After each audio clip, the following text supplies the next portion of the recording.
So I have no problem with being disliked.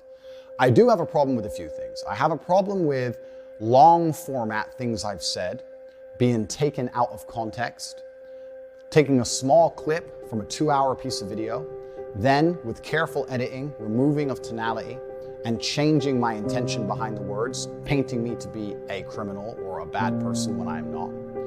I do have a problem with false criminal accusations when I do not have a criminal record, and I have never had a criminal record in any country on the planet. I do have a problem with this. And also I have a problem with the fact that social media has changed so much in modern times. A lot of the things I said that are being used against me were said 5 or 6 years ago in long format video. And as of late, with TikTok, with YouTube Shorts, Instagram Reels, it's very, very easy to take 2 hours of video, snip out 10 seconds, edit it up quickly on a phone app, and then blow it up to millions and millions of views with all context removed, all tonality removed, and makes it look like I'm saying things I did not say or I mean things I did not mean. And this is something that I can't control. I became the most Googled man on the planet until we have a success. Now people are trying to find any little clip that people say, remove all the tonality, just blow it up to try and make it as controversial as possible. I understand why they're doing that. They're doing that because they want the views for themselves. They're not taking into consideration how that affects my personal life. And I think the things I've just highlighted has now culminated in the media believing something about me which is so pertinently false, based on videos that I have never even made, purported and accelerated and advertised by people who I don't even know, with such a small piece of video from me, with all context removed, that I've now become the #1 villain of Earth, and I truly believe that's unjust. And I want to discuss that here and prove to the world in my final message that I am not any of the things I've been accused of, regardless of whether I am banned, reinstated, remain on social media. Is completely beside the point. This is just a matter of clearing the air while I have the national consciousness. I was massively a victim of my own success. I decided to accelerate my public persona presence about 6 months ago. And I was massively successful. I became the most Googled man on the planet. I am, by the metrics of the internet, the most famous individual who is currently alive in the world today. That comes with a bunch of advantages and disadvantages. We can go into those in depth. The disadvantages are safety aspects, safety concerns. We're talking about it. I've had serious threats in my life. I receive over 5,000 threats per day. So do people who I love and care about the most threats. Social media companies have yet to take action against this. The advantage of this is that I have a massive effect. And I have had thousands of people who save help us. The #1 video on my advice, how to feel better. Sitting there believing that depression is some monster from the sky that strikes your brain, now you have no control over it, you must take pills every day, is the absolute enemy to achievement. I don't give a fuck how depressing the situation. The only person who can change it, the only person who can change how I feel about the situation, or try and affect the situation directly, is me. And if the situation change, put me in jail, depressing me in jail, I still refuse to succumb to depression. I refuse to collapse and then give up. I know the only person who can control my mind is me. No one's going to say it. As a man,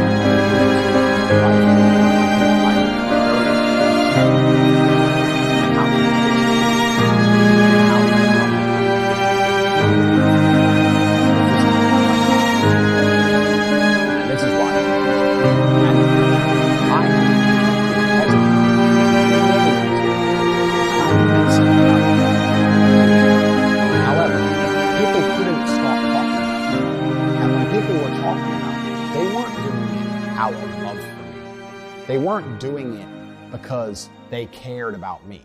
The main reason people were talking about me so extensively is because they cared about their own channels, their own views, They wanted their own clicks.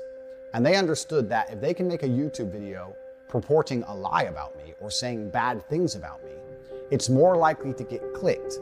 It's more likely to get watched. It's more likely to get shared. Expose, Andrew Tate is this. Expose, Andrew Tate is that. And what's happened is people, through their own selfish desires of trying to piggyback off the back of my massive fame and becoming the most famous man on the planet, have decided that making a bunch of negative videos is a fantastic way for them to personally gain clout and personally gain views and clicks, which is what the internet is about. And we ended up in a situation where videos of me from long ago are being taken out of context purposefully to try and purport a narrative which is not true, because people understand that's a very easy way for them to gain some clout and leech off of my success. That's all fine. Like I said, I have no problem with people disagreeing with me, being disliked, etc. However, when it has an effect to this magnitude, where I am genuinely seen as a negative, bad influence in the world, when all of the emails I receive from watching are positive, it's really strange to experience situations to have 98% of people say how fantastic you are and much you love them, and then 2% are threatening my life. And then everyone I meet on the street saying such amazing things. Since I've become the most famous man on the planet, I have never once had a negative experience in real life. Everybody who meets me is very respectful, a fan, we take pictures, we shake hands. Nobody has screamed at me in public. Nobody's come up to me and called me names in public. Nobody said I'm wrong. I've been to over 20 countries. I've never had a single negative in-person experience ever. So the people love me. At the same time, the media is saying I'm hated. It's a very strange disconnect that I've been experiencing. And a lot of that has been purported and accelerated by the fact that people are trying to gain views on their own channels, separate to me, nothing to do with me, by accelerating lies. It's also an interesting case study into internet mass hysteria, right? If 50 videos come out saying Tate's a bad guy, it takes a lot of bravery for someone to come out and say Tate's not bad. Despite the evidence, I can show evidence to the contrary of these negative narratives to the end of time. But if somebody can see, a YouTube creator or a content creator can see, if you make a negative video about Tate, you get a bunch of clicks, and everyone else can, well then I know. They don't sit there, what about you? What about the truth of this? What about the effect on his life? What about the effect on his experience? That doesn't come into consideration. It comes into consideration. Everyone else can get a bunch of views. I want a bunch of views. And even though what they're saying is false, even though some of them know it's false, some of them may not, but the ones who are well researched know it's not. It's very, very tempting to sit there and do it because there's no repercussion, there's no downside. All that's going to happen is a bunch of comments, a lot of people defending you, a lot of people agreeing with the article press recently. They're going to make that. The only person who will suffer is me. And because I have an iron mind and wasn't emotionally affected by this, and I understood what I should do, I didn't try to combat too hard. I didn't know exactly what I should do. Because I had already told the truth on repeat many, many times. But nobody would acknowledge it. Just ignore it. It's not ignoring it. It's lies. So I thought, that's the way to do it. I can do this thing. Unfortunately, now public consciousness, by the way, has genuinely wrong on some things. All we talk about patent